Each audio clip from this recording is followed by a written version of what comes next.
జై శ్రీరామ్. శ్రీమాత్రే నమః. శ్రీ గురుభ్యో నమః.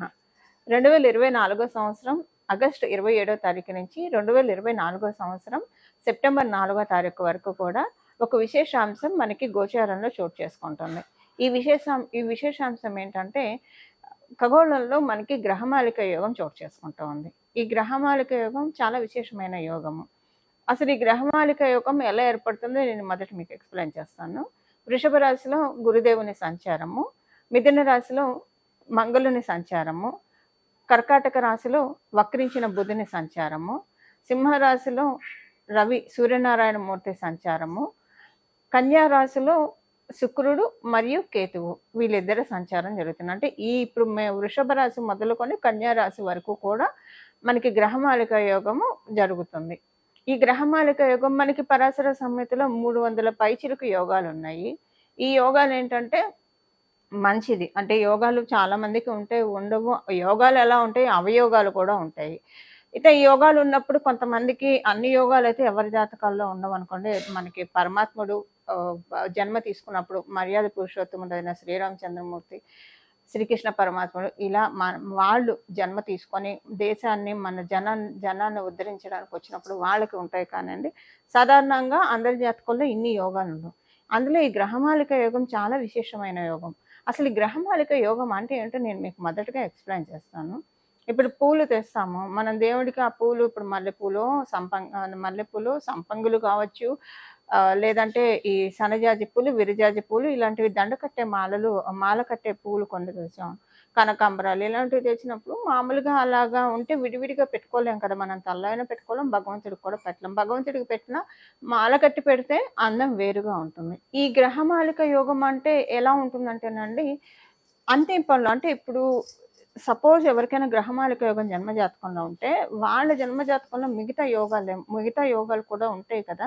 ఈ గ్రహమాలిక యోగం ఏం చేస్తుందంటే అది ఎప్పుడు యాక్టివేట్ అవుతే వాళ్ళకి ఇంకా పర్మనెంట్గా లైఫ్ లాంగ్ ఆ యోగాలు వాళ్ళకి కలిసి వస్తాయో అప్పుడు యాక్టివేట్ చేస్తున్నాయి. ఇప్పుడు కొన్ని యోగాలు ఉంటాయి, అవి యాక్టివేట్ అవ్వకూడని సమయంలో యాక్టివేట్ అయ్యాయి అనుకోండి, అవి అసలు తెలియకుండానే వెళ్ళిపోతాయి. అసలు వాటి వల్ల ఉపయోగం ఉండదు, ఫలితం కూడా ఉండదు. ఇప్పుడు కొంతమందికి చిన్నతనంలో కొంత నేమ్ అండ్ ఫేమ్ వస్తుంది.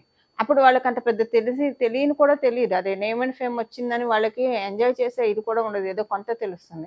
మళ్ళీ వాళ్ళు పెద్దయ్యాక ఆ నేమ్ అండ్ ఫేమ్‌కి దూరమయ్యి బాగా స్ట్రగుల్ అవుతారు. సో, వాళ్ళకి కరెక్ట్‌గా టీనేజ్‌లోనో కొంచెం ఏజ్ ఇప్పుడు 25 క్రాస్ అయినప్పుడు వస్తే వాడికి తెలుస్తుంది దాన్ని ఎలా పట్టుకోవాలి ఏంటి అన్నది. ఈడే మీకు ఇంకా అర్థమయ్యేట్టు చెప్పాలంటే, పసిపాప పుడితే కనుక ఫస్ట్ పాలిస్తాము. తర్వాత సెర్లాకు, కొంచెం పళ్ళు ఇలాంటివి పెడతాం 3వ నెల నుంచి. అరటిపండు ఇలాంటివి నెమ్మదిగా అలవాటు చేస్తాం. క్యారెట్ ఉడకేసి పెడతాము. తర్వాత అన్నప్రాసన చేసినప్పుడు రవ్వన్నం ఉడకేసి పెడతాం. కొంచెం పరమాన్నం పెడతాం. తర్వాత రవ్వన్నం ఉడకేసి పెడతాం. తర్వాత నెమ్మదిగా అంచెలంచెలుగా వాళ్ళ డైజెస్టివ్ సిస్టమ్‌కి ఘన పదార్థాన్ని అలవాటు చేసి, ఆ తర్వాత మనము నెమ్మదిగా రైసు అవన్నీ మనం అలవాటు చేస్తాం. ఇంకేవైనా సరే నెమ్మదిగా 1 బై 1 ఇంక్లూడ్ చేసుకుంటూ వెళ్తాం. కానీ అన్నప్రాసన రోజు ఆవుకి అన్నం పెడితే ఇండైజెషన్ వచ్చేస్తుంది. అసలెవరం అలా చేయము. ఈ గ్రహమాలిక యోగం కూడా అలానే. అంటే అలాగని వాళ్ళ ఇళ్లలో లేదా, వాళ్ళు పెట్టడానికి లేదా పిల్లలకి. వాళ్ళ దగ్గర పంచపక్ష పరమాన్నాలు పెట్టే స్థాయి ఉన్నా పెట్టరు. ఎందుకు పెట్టరు పెద్దవాళ్ళు? పిల్లల డైజెస్టివ్ సిస్టము అంతా చూసుకొని జాగ్రత్తగా పెడతారు. సో, ఒక పసిపాపని తల్లిదండ్రులు ఎంత కేర్ తీసుకొని ఎలా పెడితే వాళ్ళకి ఇప్పుడు మనం పెట్టే ఆహారం వల్లే కదా వాళ్ళకి ఆరోగ్యము. ఎలా పెడితే వాళ్ళకి ఆహారము, వాళ్ళు చక్కగా తుష్టిగా పెరుగుతారో, వాళ్ళ మైండ్ ఇంకా చక్కగా పెరుగుతుందో, ఏమేం పనులు వాళ్ళ చేత చేపిస్తే, ఆటలు ఆడించడము, వాళ్ళని మానసికంగా యాక్టివ్‌గా ఉంచడం, ఇలాంటివన్నీ కూడా చాలామంది మనందరం చేస్తూ ఉంటాం కదా. సో, మనం తల్లిదండ్రులుగా ఎవరి దాకెందుకు, మనం మన పిల్లల్ని చిన్నప్పటి నుంచి ఎంత జాగ్రత్తగా పెంచుకుంటూ వచ్చామో, అదే గ్రహమాలిక యోగం అండి. గ్రహాలు మనల్ని చక్కగా పెంచుతాయి. అంటే ఎలా అంటే మీకు ఇక్కడ అర్థమయ్యేట్టు చెప్పాలంటే, మన జన్మ జాతకంలో ఉన్న యోగాలు కరెక్ట్ టైంలో అవి యాక్టివేట్ చేస్తాయి. ఎప్పుడు యాక్టివేట్ అయితే అవి ఇంకా మనకి లైఫ్ లాంగ్ పర్మనెంట్‌గా ఉంటాయో, ఇప్పుడు కొంతమంది జీవితాల్లో చూడండి, ఒక స్టేజ్ పాయింట్ వచ్చిన తర్వాత వాళ్ళకి లైఫ్ ఎలా టర్న్ అవుతుందంటే, అక్కడి నుంచి వాళ్ళు ఇంకా వెనక్కి తిరిగి చూసుకునే అవసరమే రాదు. ఇలా మన చుట్టూ ఉన్న వాళ్ళది, లేదా కొంతమంది లైఫ్‌లో మనం ఈ మాట వింటూ ఉంటాం కదా. ఆ రోజు నుంచి నాకు వెనక్కి తిరిగి చూసుకునే అవసరం జీవితంలో నాకు డెస్టినీ కనిపించలేదు, ప్రకృతి మాత కల్పించలేదు అనని చెప్తారు కదా. అది ఈ గ్రహమాలిక యోగం ఎవరికైతే ఉంటుందో మిగతా యోగాలు ఎప్పుడు యాక్టివేట్ చేయాలి. ఇది కొంతమందికి చిన్నప్పటి నుంచి జ్యోతిష్యులు కావచ్చు, పండితులు చెప్తూ ఉంటారు. మీకు ఈ యోగం ఉంది, ఆ యోగం ఉంది, ఈ టైంలో బాగుంటుందని చెప్పి. సో జనరల్గా ఏంటంటే చాలామంది అనుకుంటారు చేతిరేఖలు చూసి బాగుందని చెప్పారు, ఇవన్నీ చూసి చెప్పారు, కానీ కొన్నిసార్లు అవేం చూడట్లేదని. వాళ్ళకి గనక గ్రహమాలిక యోగం అంటే ఎప్పుడు యాక్టివేట్ చేయాలో అప్పుడు యాక్టివేట్ చేస్తుంది ఆ యోగాన్ని. అప్పుడు యాక్టివేట్ చేసిన తర్వాత ఇంకా వాళ్ళకి లైఫ్‌లో ఏ విషయంలో కూడా తిరిగి చూసుకునే అవసరం డెస్టినీ వాళ్ళకి కల్పించదు. అలాంటి వాళ్ళకి ఈ గ్రహమాలిక యోగం ఉంటుంది. ఒకసారి వచ్చిందంటే ఇంకా అది లైఫ్ లాంగ్ స్టాండ్ బై అయిపోతుందనమాట. సో అందువల్ల అంటే ఇప్పుడు ఇప్పుడు మన తాత ముత్తాతలు ఉంటే కనుక ఆస్తిపాస్తులు ఏం చేస్తారు, పిల్లలకి ఇవ్వరు, మనవరాళ్ళకు ఇస్తారు. అది చక్కగా వాళ్ళు పెద్ద ఈ వయసు వచ్చాక ఇస్తారనమాట. సో అంటే ఏదైనా పెద్దవాళ్ళు మనల్ని ఎంత చక్కగా అవసరమైనప్పుడు ఇస్తూ ఉంటారు. పెద్దవాళ్ళు మనల్ని ఎంత చక్కగా లాలిస్తూ పాలిస్తూ ఉంటారో గ్రహ దేవతలు మనల్ని పాలించే సమయము ఎవరికి ఉంటుందంటే ఈ గ్రహమాలిక యోగం ఎవరికైతే ఉంటుందో వాళ్ళకు ఉంటుంది. సో ఇదేంటంటే ఒక అలైన్మెంట్ ఆఫ్ ప్లానెట్స్ అనమాట. అవన్నీ కూడా ఒక క్రమశిక్షణతోటి ఎప్పుడు ఏ పనులు చేయాలి. ఇప్పుడు చూడండి, ఉదయం లేవగానే చక్కగా మన నిత్యకృత్యాలు అయిన తర్వాత బ్రేక్ఫాస్ట్ తిని తర్వాత మధ్యాహ్నం లంచ్ చేసి తర్వాత డిన్నర్ చేసి మనం మన పనులు చేసుకుంటాం. అలా కాకుండా ఉదయం లేవంగానే భోజనం చేయలేం కదా. భోజనం చేస్తే అది వేరు, భోజనం చేయడం తప్పని నేను చెప్పట్లేదు. బట్ ఒక ఆర్డర్‌లో వెళ్ళడం అనమాట. ప్రతి పని కూడా మనకి ఏ టైంలో ఏది జరగాలి. సో రాత్రిపూట టైంకి నిద్రపోవడం, పొద్దున్నే లేవడము, టైంకి అన్నం తినడము, మనకి ఆయుర్వేద శాస్త్రంలో ఎలా చెప్పబడిందో, ఎలా ఆహారం తీసుకుంటే మనకి ఆరోగ్యం బాగుంటుందో ఆ విధి విధానాలతో మనం ఆహారం అది తీసుకుంటే ఏమవుతుంది, మన ఆరోగ్యం చాలా బాగా ఉంటుంది. మన ఆరోగ్యం బాగా ఉంటే ఇక్కడ ఈ ఆరోగ్యం బాగా ఉంటే ఈ ఆరోగ్యం బాగా ఉంటుంది. ఈ 2 ఆరోగ్యాలు బాగా ఉంటే మనకంతా కూడా పర్ఫెక్ట్‌గా వెళ్తుంది. సో ప్రతిదీ కూడా చక్కగా అలైన్ అయ్యే విధంగా ఒక గార్లెండ్ అనుకోండి, ఒక దండలాగా ప్రతిదీ పూసగుచ్చినట్లు చెప్పాలా అని అంటారు. అది మీరు వినే ఉంటారు కదా, ప్రతిదీ పూసగుచ్చినట్టు చెప్పాలి వీళ్ళకని. మనుషులు చెప్పినా చెప్పకపోయినా గ్రహ దేవతలు మనకు చెప్తాయి, మనకు ఆలోచనలు ఇస్తాయి. ఒరేయ్ ఈ టైంలో ఈ పని చెయ్యకు, ఇది నీకు ఇబ్బందిని కలగజేస్తుంది ఖచ్చితంగా అని చెప్పి ఆపేస్తుంది. కొన్ని పనుల తర్వాత వాళ్ళు అనుకుంటారు ఆ రోజు ఆ పని చేయడం ఆపేసి చాలా మంచి పని చేశానని చెప్పి. లేదా ఒక్కొక్కసారి స్టెప్ తీసుకోకపోతే ఇప్పుడు ఈ స్టెప్ తీసుకోకపోతే నువ్వు మిస్ అయిపోతావు అని మనకి చెప్తూ ఉంటుంది, మన అంతర్వాణి చెప్తూ ఉంటుంది. సో ఒక్కొక్కసారి మన అంతర్వాణి చెప్పింది మనకి చాలా బాగా కలిసి వస్తుంది. అది ఎవరికి కలిసి వస్తుంది, ఈ గ్రహమాలిక యుగం ఎవరికైతే ఉంటుందో వాళ్ళకి మాత్రమే ఈ కలిసి వచ్చే అంశం ఉంటుంది. సో మిగతా వాళ్ళకి అందరికీ ఇలా ఉంటుందని చెప్పలేను. అది వాళ్ళు తీసుకునే వాళ్ళ థాట్ ప్రాసెస్‌ని బట్టి ఆధారపడి ఉంటుంది. ఇప్పుడు మనం సింపుల్‌గా చెప్పాలంటే ఈ గ్రహమాలిక యోగం అందరికీ అప్లికేబిలిటీ ఉంది. ద్వాదశ రాశుల వాళ్ళకి కూడా. ఇది వృషభ రాశి మొదలుకొని కన్యా రాశి వరకు 5 రాశుల్లో ఈ యోగం ఏర్పడుతుంది. ఈ యోగం చాలా మంచి ఫలితాలను ఇస్తుంది. అసలు ఇప్పుడు ఈ యోగం ఏ ఫలితాలను ఇస్తుందో మనం ఒక్కొక్క రాశి వాళ్ళకి విడివిడిగా మనం తెలుసుకుందాం. కుంభరాశిలో పుట్టిన వాళ్ళకి, కుంభ లగ్నంలో పుట్టిన వాళ్ళకి మీకు 4వ స్థానం నుంచి ఇది యాక్టివేట్ అవుతుంది. అంటే కుటుంబ స్థానము, చతుర్థ స్థానము కుటుంబ స్థానము, అలాగే మీ మాతృస్థానం నుంచి ఇది యాక్టివేట్ అవుతుంది. మీకు అష్టమ స్థానంలో ఇది ఎండ్ అవుతుంది. మీరు కనుక దూర ప్రాంతానికి షిఫ్ట్ అవుదామని అనుకుంటే అది ఇప్పుడు అవుతుంది. మీరు దూర ప్రాంతానికి షిఫ్ట్ అయ్యే ఆలోచనలు ఆల్రెడీ మీరు దూర ప్రాంతంలో ఉంటాయి.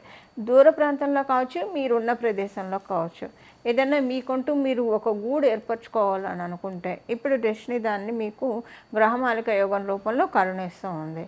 అలాగే బట్ ఈ టైంలో ఇచ్చేది ఏంటంటే మీకు డెఫినెట్గా ఇప్పుడు నేను స్టార్టింగ్లో చెప్పాను కదా, గ్రహమాలిక యోగం ఇంకా వెనక్కి తిరిగి చూసుకునే పరిస్థితిని మనకు కలగజేయదు. సో ఇప్పుడు మీకు చతుర్థ స్థానం నుంచి మొదలై అష్టమ స్థానంలో ఎండ్ అవుతుంది, అది కన్యా రాశి అవ్వడం వల్ల ఇప్పుడు మీరు తీసుకునే గృహ ప్రయత్నాలు కావచ్చు, ఏవైనా మీరు ఆల్రెడీ చేస్తూ ఉండే అవకాశం అయితే డెఫినెట్గా ఉంది. ఇక్కడ ఒక 10% మరి 20% మీ జన్మజాతకం సహకారంగా లేకపోతే కనుక, లేదా ఇంటికి సంబంధించిన ఏదన్నా ఒక స్టార్టింగ్స్ కూడా ఉంటాయి. అంటే ఏమన్నా ఇంట్లో ఐటమ్స్ కొనుక్కోవడము ఇలాంటివైనా ఏదైనా ఒకటి డెఫినెట్గా జరుగుతుంది. ఇవేవి జరిగినా కూడా ఇక మళ్ళీ మీరు ఇప్పుడు సపోజ్ ఒక ఇల్లు కొనుక్కున్నారనుకోండి, ఇంకా ఆ ఇంట్లోకి వెళ్ళినప్పటి నుంచి మీ లైఫ్లో వెనక్కి తిరిగి చూసుకునే పని ఉండదు తర్వాత వెళ్ళినా మీరు. అలాగే ఆ ఇంటి నుంచి ఇంకా మళ్ళీ మల్టిపుల్ ప్రాపర్టీస్ కొనుక్కుంటారు. ఇలాంటి చక్కటి యోగాన్ని ఇంకా ఒకటే ప్రాపర్టీ ఇప్పుడు సహజంగా మనం వింటూ ఉంటాం, ఇప్పుడు కొంతవరకు డబ్బు సంపాదించి ఆ తర్వాత ఆ డబ్బుని సంపాదించిందని. మేము విచిత్రంగా ఇప్పుడు ఏంటంటే మీకు వచ్చే ప్రాపర్టీస్ మళ్ళీ కొత్తగా ప్రాపర్టీస్ని ఇచ్చే యోగాన్ని మీకు ఇస్తుంది. అంటే అంత వాస్తు కళ శోభిల్లే విధంగా, అంత లక్ష్మీ కళ శోభిల్లే విధమైన ఇంటికి మీరు వెళ్తారు. సో మీకు దీనికంటే బిగ్గర్ ప్రాపర్టీస్ వచ్చిన ఆ ఇల్లు ఇప్పుడు వెళ్ళే ఇంటిని వదులుకొని వెళ్ళడానికి ఇష్టపడరు. ఎందుకంటే అంత సెంటిమెంట్‌గా ఉంటుంది. సరే మీరు కొనుక్కొని ఎవరికైనా లెట్ ఔట్ చేయడమో ఇలాంటివి చేస్తారు. బట్ ఏదైనా కూడా చాలా మంచి శుభ సమయంలో మీరు గ్రహమాలక యోగం వల్ల ఉన్నారు. కుంభరాశిలో పుట్టిన వాళ్ళు, అలాగే కుంభలగ్నంలో పుట్టిన వాళ్ళు. మీకు ఆరోగ్య సమస్యలు ఏమైనా ఉంటే, మీ కుటుంబంలోని వాళ్ళకి ఆరోగ్య సమస్యలు ఏమైనా ఉంటే అవన్నీ కట్ చేసేస్తున్నారు. గ్రహ దేవతలు అందరూ కూడా ఒక ఖడ్గం పట్టుకొని ఉన్నాయి ఇప్పుడు. ఈ ఖడ్గం పట్టుకొని వాటన్నిటిని చెక్క నరికేస్తూ ఉన్నాయి. సో ఆరోగ్య సమస్యలన్నీ కూడా గ్రహ దేవతలు నరికితే అవి మళ్ళీ మన వైపు రాదు, అంటే కలుపు పోతుంది అనమాట. ఇది మీకు మీ కుటుంబంలోని వాళ్ళకి ఇది ఆరోగ్య సమస్యల నుంచి. అంటే ఎలా నరుకుతారు, మీకు ఒక మంచి డాక్టర్ దొరుకుతారు. అది అలోపతి కావచ్చు, హోమియోపతి కావచ్చు, ఆయుర్వేదం కావచ్చు. వాళ్ళు ఇచ్చే మెడిసిన్ చక్కగా మీకు ఆరోగ్య రుగ్మతని పోగొట్టేస్తుంది, అనారోగ్య రుగ్మతని కంప్లీట్గా మీకు అవే చేసేస్తుంది, పంపించేస్తుంది. సో అలాగా మీకు ఎలా పోతుందంటే ఇలా పోతుంది. సో అంటే మీకు ఇప్పుడు మీ డాక్టర్లే మీ గ్రహ దేవతలు. మీ ఆయుర్వేదం డాక్టర్ కావచ్చు, అలోపతి డాక్టర్ కావచ్చు, హోమియోపతి డాక్టర్ కావచ్చు, వీళ్ళే మీకు దేవతలు ఇప్పుడు. ఎందుకంటే మీ రోగాన్ని మీకు కావచ్చు, మీ ఇంట్లో ఉన్న వాళ్ళు కావచ్చు, మొత్తానికి చకచకా కంప్లీట్గా బయటకు పంపించేస్తారు. ఇది కుంభరాశిలో పుట్టిన వాళ్ళకి, కుంభలగ్నంలో పుట్టిన వాళ్ళకి గ్రహమాలిక యోగం ఇచ్చే ఫలితాలు. అసలు గ్రహమాలిక యోగం మీ రాశి వాళ్ళకి ఎలాంటి విశేషాలను సూచిస్తుంది, ఈ విషయం మనం చూసాం కదా. ఈ విశేషాలన్నీ బాగున్నాయి, ఇవి మీకు వర్తిస్తాయి, గోచారంలో వచ్చింది కాబట్టి వర్తిస్తాయి. ఒకవేళ సపోజ్ ఇప్పుడు మీ జన్మజాతకం తీసుకోవడానికి సపోర్టింగ్గా లేదే అనుకోండి.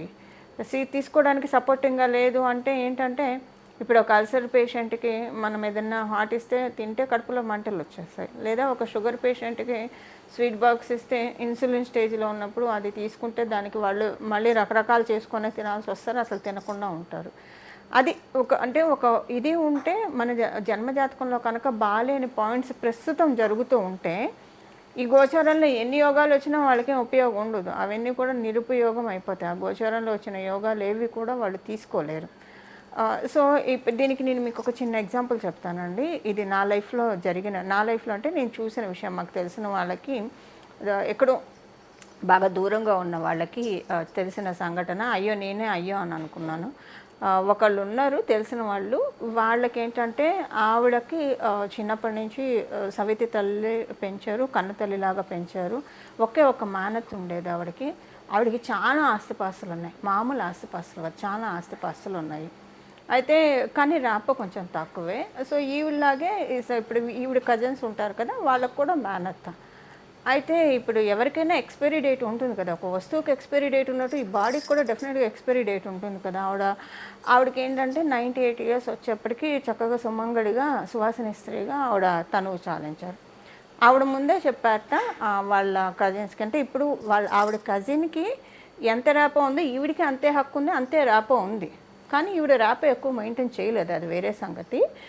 అండ్ ఏమైపోయిందంటే ఆవిడ వాళ్ళకి చెప్పింది ఏంటంటే, ఈవిడ మిగతా కజిన్స్కి చెప్పింది ఏంటంటే, ఈవిడ చావు అనంతరం ఆవిడ దగ్గర చాలా బంగారం ఉంది. ఒక దగ్గర చెప్పాలంటే ఒక 2 కేజీల బంగారం అయితే ఆవిడకుంది. వాళ్ళ వంశం నుంచి పూర్వీకుల నుంచి వచ్చే బంగారము ఆవిడ మళ్ళీ చేయించుకున్నది. మంచి పొజిషన్లో ఉండేవాళ్ళు వాళ్ళు దంపతులు ఇరువురు కూడా. ఈ బంగారం అంతా ఊరి ప్రజలకి పంచిపెట్టమని చెప్పేసింది ఆవిడ. వాళ్ళకి ఆస్తిపాస్తులు ఇచ్చింది, వాళ్ళకి ఇచ్చి పంచిపెట్టమని ఆవిడ చివరి కోరికగా చెప్పింది. అయితే వాళ్ళకి ఆస్తిపాస్తులు పంచిపెట్టింది. కానీ మరి అలా కజిన్స్లో చూసుకుంటే వీళ్ళు ఈవిడ ఒకటే సమాన స్థాయిలోనే ఉన్నారు. కానీ ఈవిడికి రాలేదు, ఈవిడికి ఆ విషయం కూడా తెలియలేదు. తర్వాత తెలిసింది, ఆవిడ పోయిన 1 ఇయర్కి తెలిసింది. పోనీ ఆస్తి రాకపోయింది, జనాలకి పంచిపెట్టిన వాటిల్లో కూడా ఈవిడికి ఏమీ దక్కలేదు. పోనీ వీళ్ళు ఏమన్నా వెల్ ఆఫ్ అంటే వెల్ ఆఫ్ కూడా కాదు, డెఫినెట్గా ఆ బంగారం ఆవిడకి బాగా ఉపయోగపడేది కూడా పాపం. కానీ తెలుసుకోలేక మిస్ అయిపోయింది కదండి. అది యోగాలు మనకు అనుభవించే యోగ్యతని మనకి ఇవ్వాలి. అంటే నేను ఇది ఎందుకు చెప్తున్నానంటే ఎగ్జాంపుల్తో చెప్తే, ఇది నేను ప్రెజెంట్ లైవ్లో చూసిన ఇప్పుడు విషయం కాదులేండి. ఒక 15 సంవత్సరాల క్రితం ఎవరికో జరిగినా కూడా బాగా చాలా అంటే దూరంగా తెలిసిన వాళ్ళు అనుకోండి, అయ్యో పాపం అనిపించింది. వాళ్ళు చాలా మంచి మనుషులు, చాలా పాపం అనవసరంగా ఎంతో అంత వాళ్ళకు కూడా వచ్చేది కదా, ఈవిడికి హక్కు కూడా ఉంది, అనవసరంగా పోగొట్టేసుకుంది ఈవిడ వెళ్ళి అడిగుంటే ఆవిడ ఆస్తి కూడా ఇచ్చి ఉండేది. వాళ్ళకి ఎంత వచ్చేదో ఈవిడికి అంతే ఉంది. అండ్ పోనీ కనీసం ఊరి ప్రజలకు పంచే బంగారంలో అసలు కొంతని ఈవిడికి వచ్చేది కదా, ఏది లేకుండా మొత్తం మిస్ అయిపోయింది ఆవిడ. రవ్వంత వీసమంత బంగారం కూడా ఆవిడకి రాలేదండి. ఆవిడ అంటే బాగా తెలిసిన సర్కిల్, ఆవిడ చెప్పి పాపం చాలా బాధపడ్డారు. అది ఆ విషయం నాకు ఇప్పుడు మీకు చెప్తుంటే గుర్తొచ్చింది. సో అప్పుడు ఆవిడకి she has all the rights and she is the deserving candidate అవన్నీ తీసుకోవడానికి. బట్ స్టిల్ అవన్నీ తనకి పోయాయండి, తీసుకోలేకపోయారు, ఏది రాలేదు. సో అలా ఏమరపాటుగా ఉంటే మనకి మనకి పక్క నుంచే మనకి ఏనుగులు వెళ్ళిపోయినా కూడా తెలియదండి. అంటే రావాల్సినవి ఏమీ తెలియదు, కళ్ళు మూసుకొని ఉంటే కనుక ఏమీ తెలియదు. ఇప్పుడు గోచారంలో గ్రహదేవతలు ఇచ్చే యోగాన్ని ఒడిచిపెట్టుకోవాలంటే అదే మన జన్మజాతకం ఎందుకు సపోర్ట్ చేయాలని చెప్తున్నానంటే ఈ పాయింట్కే నేను చెప్పేది, ఈ పాయింట్కే సపోర్ట్ చేయాలి. ఇప్పుడు అదే సపోజ్ ఆవిడ జన్మజాతకం సపోర్ట్ చేసి ఉంటే అది ఆవిడ తీసుకోగలిగేవారు, అది లేకపోవడం వల్ల ఆవిడకి ఆ ఇబ్బంది వచ్చింది. సో ఈ పొరపాటు మనం ఎవ్వరం చేయొద్దు. మీ జన్మజాతకము మీకు అనుకూలంగా ఉన్నా, ఇప్పుడు ప్రస్తుతం ప్రతికూలంగా ఉంటే అప్పుడు ఏమవుతుందంటే అప్పుడు ఆ యోగాన్ని రానిది.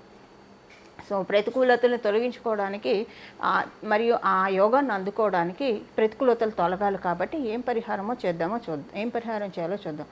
ఇప్పుడు ఒక షుగర్ పేషెంట్కి ఏదైనా సర్జరీ చేయాల్సి వస్తే షుగర్ తగ్గించే చేస్తారు, లేకపోతే చెయ్యరు కదా.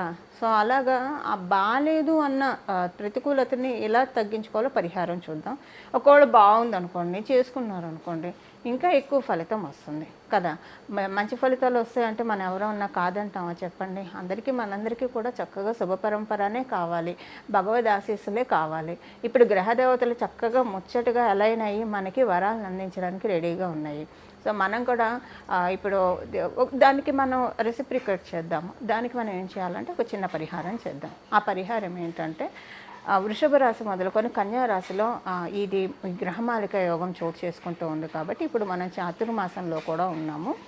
అందరూ కూడా శ్రీమద్ భాగవతాన్ని, శ్రీకృష్ణ కథని వినాలి, భక్తి శ్రద్ధలతో వినాలి. ఏదో ఒక అంటే చదివితే ఇంకా మంచిదండి. చక్కగా మీరు ఒక గ్రంథం తెచ్చుకొని, శ్రీమద్ భాగవతం అనే గ్రంథం తెచ్చుకొని అది చదివితే ఇంకా మంచిది. పోని చదివే తీరిక లేదు, మీరు ఏ పని చేసుకుంటూ ఉన్నా చక్కగా వినడానికి ప్రయత్నించండి. వినడం ఫుల్ అటెన్షన్ తోటి వినాలి. ఏదో ఒక చెవాటు పడేసి మన పనులు మనసుతో పడేసి కాదు, చక్కగా ప్రశాంతంగా వినాలి. చాతుర్మాసంలో శ్రీకృష్ణ కథలు వింటే చాలా మంచిదండి, భాగవతం వింటే చాలా మంచిది. దీని గురించి నేను తర్వాత మీకు ఇంకొక విషయం, తర్వాత నేను ఒక వీడియో సపరేట్గా చేస్తాను. బట్ చాలా మంచిది, మిస్ అవ్వకండి. ఇప్పుడు ఈ పరిహారం మనకు కావాలి కూడా, ఇది పరిహారం కింద కూడా మీరు భావించండి. భుక్తి ముక్తి రెండు ఇస్తే మంచిది కదా. భుక్తి అంటే మన లైవ్లీ బీయింగ్కి వెళ్ళేది, ముక్తి అంటే మన సోల్ ప్రోగ్రెషన్కి, మన వ్యక్తిత్వ వికాసానికి ఉపయోగపడేదైతే చాలా మంచిది కదా. ఇప్పుడు అదే ఉంటుంది. దేవతలు కూడా మనకి సుఖమహర్షి, సుఖబ్రహ్మ పరీక్షిత్ మహారాజుకి భాగవతం సుఖమహర్షి పరీక్షిత్ మహారాజుకి భాగవతం చెప్పేప్పుడు దేవతలు వచ్చి పరీక్షిత్ మహారాజు బతకడానికి అమృతం ఇస్తే సరిపోతుంది కదా, మేము అమృతాన్ని పరీక్షిత్ మహారాజుకి ఇస్తాము, మాకు భాగవత కథని చెప్పండి అంటే ఆయన ఒప్పుకోలేదు. పరీక్షిత్ మహారాజు కూడా ఒప్పుకోలేదు దానికి. అంటే కృష్ణ కథలు అంత మంచిది, భాగవతం అంత మంచిది. అమృతం కూడా తృణప్రాయంగా ఉందంటే ఆ కథలు ఎంత మహిమాన్వితమైంది. దేవతలు కూడా ఆ కథలు వినడానికి ఎంతో చెవులు రిక్కించి భక్తి శ్రద్ధలతోటి ఒళ్ళు దగ్గర పెట్టుకొని ఎంతో శ్రద్ధాభక్తులతోటి వినటానికి అంత ఆతృత పడుతున్నారంటే ఆ మహిమ ఏంటో తెలుసుకోండి. సో మనకి ఇప్పుడు చక్కగా మనందరూ అదృష్టం, ఈ గ్రహమాలిక యోగం చాతుర్మాసంలో వచ్చింది. దీన్ని చక్కగా మనందరం యూటిలైజ్ చేసుకుందాము. నేనైతే ప్రతి చాతుర్మాసంలో శ్రీమద్ భాగవతం వింటా, శ్రీకృష్ణ కథల్ని చక్కగా వింటాను. మొత్తం అందులో మనకి దశావతారాల గురించి కూడా, విష్ణుమూర్తి అవతారాలు అన్నీ కూడా వస్తాయి. సో మీకు కూడా విని మీరు కూడా తరించాలని చెప్పి మన కెరియర్ ప్రోగ్రెషన్, మన సోల్ ప్రోగ్రెషన్ రెండు కరెక్ట్గా ఉండాలండి, అలైన్ అయ్యి వెళ్ళాలి. అలైన్ అయ్యి వెళ్ళాలంటే కనుక భాగవతాన్ని ఒకసారి మీరు విని చూడండి. ఒక చాతుర్మాసంలో, ఇప్పుడు మన చాతుర్మాసంలో నెక్స్ట్ చాతుర్మాసానికి మీకు మంచి మార్కులు రాకపోతే అడగండి, ఖచ్చితంగా వస్తుంది. భక్తి శ్రద్ధలతోటి పరమాత్ముడి పాదాలని సేవిద్దాం, పరమాత్ముడి పాదాలని పట్టుకుందాం, మన జీవితంలోకి అదృష్ట లక్ష్మిని ఆహ్వానిద్దాం. ఇలా మీరందరూ ఆహ్వానిస్తారని చెప్పి, ఆహ్వానించాలని చెప్పి మనందరి తరఫున నేను కూడా విష్ణుమూర్తిని కోరుకుంటూ, కృష్ణం వందే జగద్గురు, మంగళం, నమో భగవతే వాసుదేవాయ.